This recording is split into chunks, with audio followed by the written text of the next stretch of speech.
Voices getting louder, calling for self-development drive in Africa as colloquium on democracy in Abuja provokes thoughts on changing the Eurocentric narrative.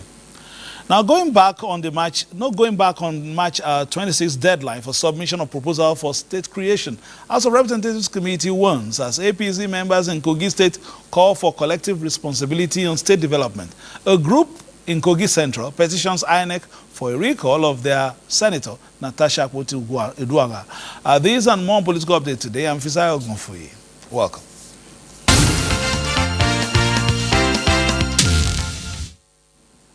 It is the responsibility for Africa to get a stable democracy and change the Eurocentric narrative. This view dominated discussions at a colloquium organized by former governor of Imo State, Emeka Ihedioha, in Abuja. Is democracy failing in Africa? To answer this question is the reason for this gathering by eminent Nigerians. And democracy is about debate. Speakers canvassed the need for a new constitution to address the political challenges in Africa, believing true federalism is the answer to the management of state issues. And if we are going to make democracy not to die, we have to look at democracy in the context and in the content of Africa. I will remain consistent. I will remain supportive and protective of our institution. The recent coup in Mali and Niger tends to take democracy in Africa aback.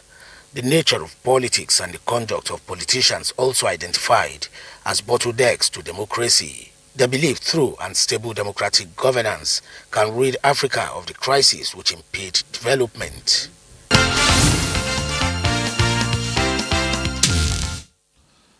Meanwhile, the House of Representatives Committee on Constitution Review says there's no going back on its March 26th deadline for submission of proposals for state creation.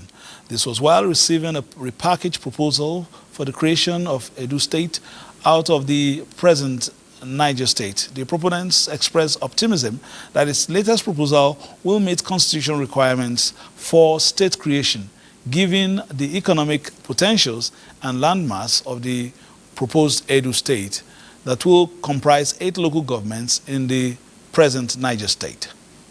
It seems that you require, when you talk about potentials, when you talk about natural endowment, when you talk about a state that will add, not take away from the center, believe you me, Edo State qualifies.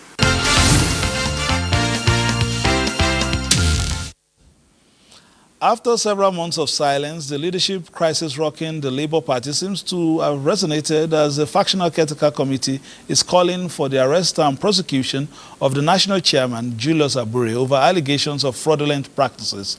In 2023, addressing a news conference in Abuja, the caretaker committee wondered why the national chairman and other NWC members indicted by the police for criminal activities, including falsification of documents, were yet to be arrested and tried despite the directive of the Inspector General of Police.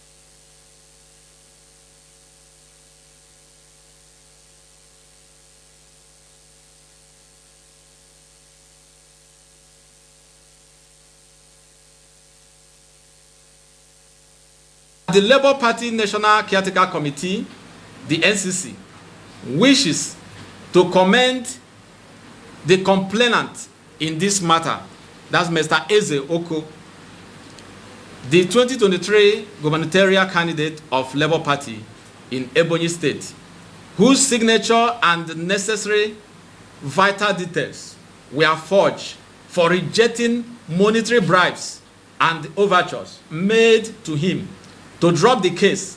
The Labour Party National Caretaker Committee, the NCC, hereby call on the Attorney General of the Federation and the Minister of Justice to, without further delay, bring the suspect, Barrister Abure, and others to court within 7 days, as directed by the Inspector General of police. In a swift reaction, National Publicity Secretary of the party, Obiora Ifo, has described the allegations as mere attempt to tarnish the name of the chairman. He said after a forensic investigation of the alleged forgery, the police cleared the chairman of any wrongdoing, hence no charge was filed against the national chairman of the party. Now, joining us via Zoom from Uyo is a member of the National Transition Committee and also the Caretaker Committee, Tony Kenny. Tony, you've been seeing events unfold. You are in Uyo, but we had, and our reporter was there when this press conference was done, and it seems as if the crisis lingering in that party continues. You are a member of the NLC Caretaker Committee as well. Looking at this, why did you suddenly remember this case, and why are you bringing it forward at this time? Well, first of all, thank you for having me and the attention that you've given to our issues from time to time. And then I also want to commend you for the balance you bring into play, talking to us and talking to the detractors of the authentic Labour Party to get all sides of the story. Now, let me correct the notion that we are suddenly coming back with the issues. No, we have never left the issues, and the issues have never left us. You know, criminal matters are things that are in the jurisdiction of the police, and when the police have done their work, they transit to the arena of the courts, and the courts have to do their work. All of these things take time. Now, what happened was that way back October 25, 2023, not many months after the 2023 general elections, intensive investigations to clarify the culpability or otherwise of Julius Aburi with regards to mountains of forgery, felonies that has to do with criminally forging the signature of candidates and replacing them with those who walked in with sacks of money. It was not a light issue. So the police took their time to investigate, and by the 25th of October 2023, they were done satisfied that there was a prima facie case for prosecution of Aburi, Clement Ojukwu, and others, including the National Secretary then of the Labour Party, Alhaji Umar Farouk. It was on the strength of their findings that they, IGP, Inspector General of Police, took a file or wrote to the Minister of Justice that he had a case in his hand that should be prosecuted. And since that time, the Minister of Justice has allowed grass to grow under his feet over the file for no reason that they have put forward.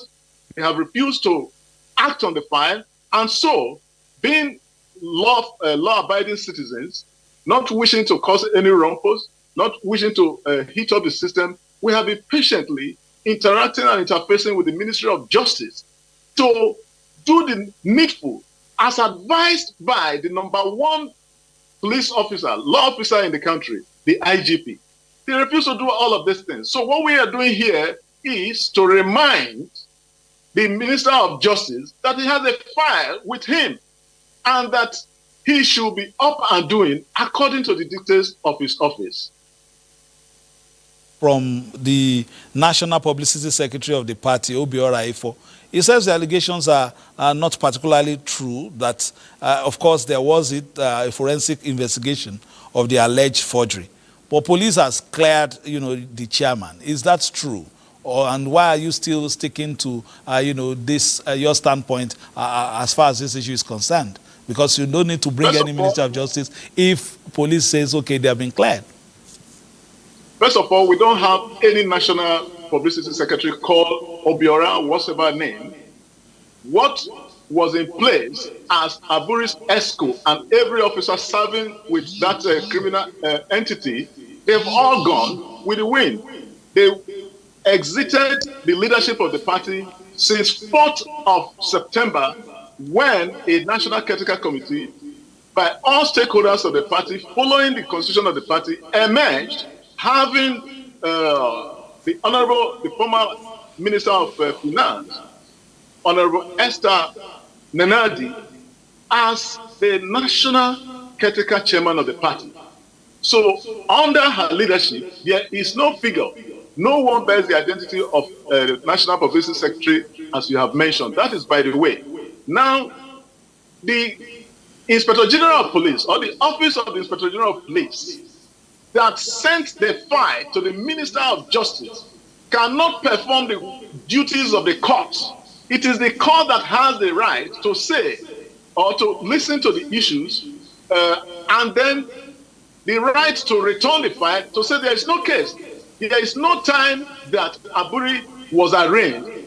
There is no time that he was in court to answer to all those heinous allegations of perjury and felonies. So at what time did the police clear that? This is part of their traditional sophistry to mislead the public, to continue to push the narrative that they are in the clear and that they are in charge. They are not in charge. Aburi has continued to evade prosecution, and the information out there is that he keeps boasting that the minister will never charge him to court because he has a backup in the form of a permanent secretary in that ministry who is helping to sit on the file. All these are allegations. We wouldn't want to, since they are not here, perhaps in subsequent programs to try and also balance up, just like you have commended us for trying to balance up. We also make sure that they are also here because the permanent secretary is not here to even say anything about that. But let's stick to,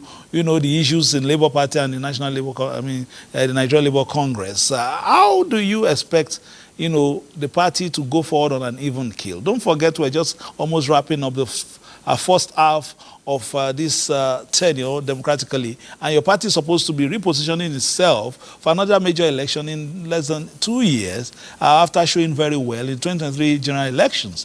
If we are, or you guys are going this direction, would that not further injure the party? Is there no mechanism, perhaps, to bring everybody to the table instead of this, mudslinging and accusation and counter-accusations in the public space for the past few months?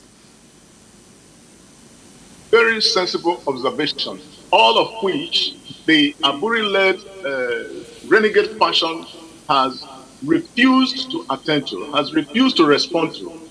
Every attempt to make them come to a round table to vitiate the issues that are plaguing the party has been turned down with a lot of aggressive action, hostilities from them, no remorse, no penitence whatsoever.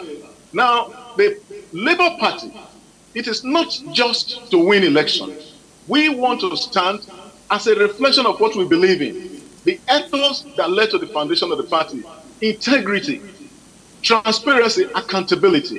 If we are going to ask for Nigerians' votes in 2027, we must come to equity with clean hands, asking as a responsible political party. Now, the other side of the coin, the other side of what you have just analyzed is out there in the public. The party has lost face because of the Aburi factor, because they say if a man of these reports is the one leading a political party, then it is a reflection of the fact that the party is not trustworthy. To prove to the public that we are not of that ilk, we have to show that we stand by what we preach, integrity, we stand by what we preach, principles, we stand by what we preach, accountability.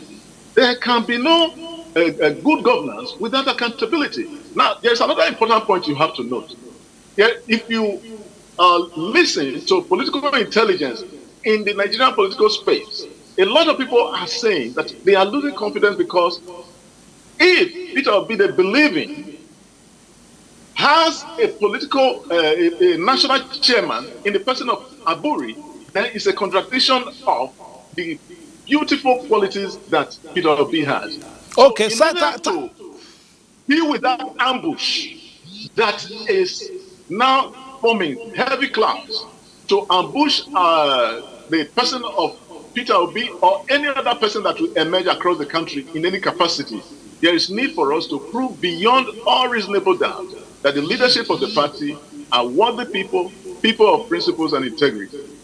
All right, in concrete terms, you have not too much time in terms of getting your party back on an even keel and presenting yourself with those clean hands that you alluded to, especially when you use a very clean towel to wipe it as well.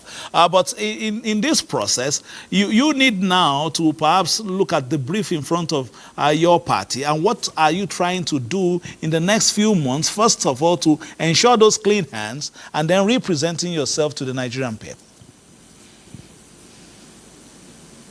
We are working on a template for a transparent, all-inclusive state congresses across the country that will culminate in a transparent national convention as well, under the caretaker leadership of Honorable Nenadi Usman. That is important. And to do so, we have to have the faces that represents the yearnings of Nigeria for trustworthy leadership. That is why we need to clean our house. What we are doing is internal laundry. Clean the personalities, clean the people, clean the process, so that when the leadership emerges, it will be one that Nigerians trust, one that corresponds with all the qualities, the phenomenal qualities of our 2023 presidential candidate. That is what we're trying to do. We can't have a wonderful president.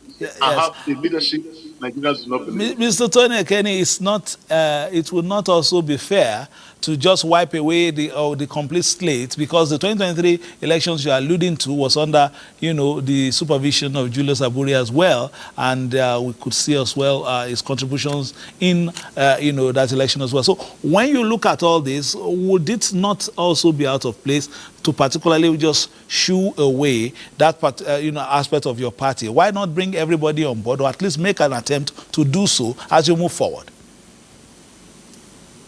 You made a reference to this virtue earlier on as a way of building a wholesome house. And I told you that every effort to bring on board every part of the party, everyone in the past and the present, to start on a clean slate, has been spawned by those who have hurt individuals who feel so bad about the situation. Imagine governorship candidates in that 2023 election, House of Assembly candidates, House of Rep candidates who were shortchanged and who have this concrete fact. We sought to bring all of them, reconcile all of them, even the Apapa era, the Apapa episode. We sought to bring all of these people together. But every attempt that we have made has been spawned. And what do they do?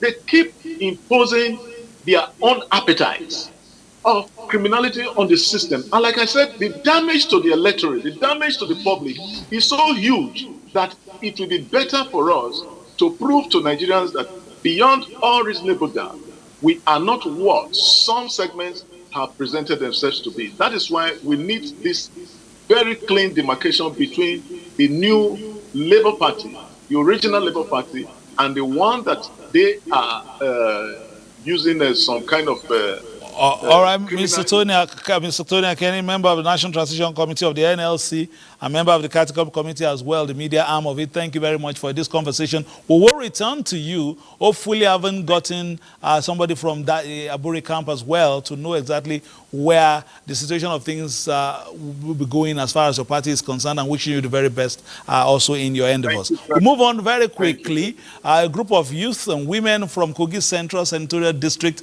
have submitted a petition to INEC to recall Senator Natasha Akpoti-Uduaghan, Senator representing Kogi Central. Leader of the group is just a charity flanked by other members after submitting the petition. Said more than 50% of the voters have signed the recall petition as required by law. We have come to submit a petition of loss of confidence. The entire people of Kogi Central have lost confidence in her. We've submitted our petition. It's been received. All other documents have been received. This is the acknowledgement copy of the petition. But we all know the INEC rules. You cannot submit a petition without having to go and get signatures of registered voters. And that's why we're now saying, as a people, we are recalling her back from the Senate, because we have gotten what it takes to recall her back from the Senate. This will be the first recall that will be successful. The good people of Kogi Central have spoken in one voice. It is a political field that has favored men more than the female. And we having such opportunity is supposed to be what we are supposed to leverage on to ensure that the future of what we clamor for, all the suffering of NGOs and international intervention, will not be in vain. Still staying in Kogi, the All Progressives Congress in Kogi State is calling all elected officials from the opposition parties in the state to join the Progressives for more delivery of democratic dividends to the people. One of the latest appeal is to the 2023 ADC governorship candidate and a serving member of the House of Representatives, Leke Abejide, and his supporters to return to the APC. It's a gathering of APC leaders and party members of Yagba Federal Constituency in Kogi State. Top on the agenda here is the call on Representative Leke Abejide to return to the governing All Progressives Congress from the African Democratic Congress. We want to give confidence to Honorable Leke Abejide that he should come urgently, that he is in a safe hand. Speaker after speaker expressed satisfaction with the representation of Abejide, appealing to him to join forces with the state governor and other members of the APC family towards actualizing the renewed hope agenda of President Bola Ahmed Tinubu's administration. They are optimistic that the former ADC governorship candidate in the last Kogi State governorship election, Leke Abejide, will heed the call by his supporters to cross over to the APC. He has touched the life of the people. He has touched the life across board. He has been helping the widows. He has been helping women generally. He's also on the health sector. There are some things that he cannot achieve now, except is found in the main political party. Since he's doing well, and we don't have a government that is doing well, we want them to come together and do well for the people. Do we agree that we pass a vote of confidence on Abejide Leke?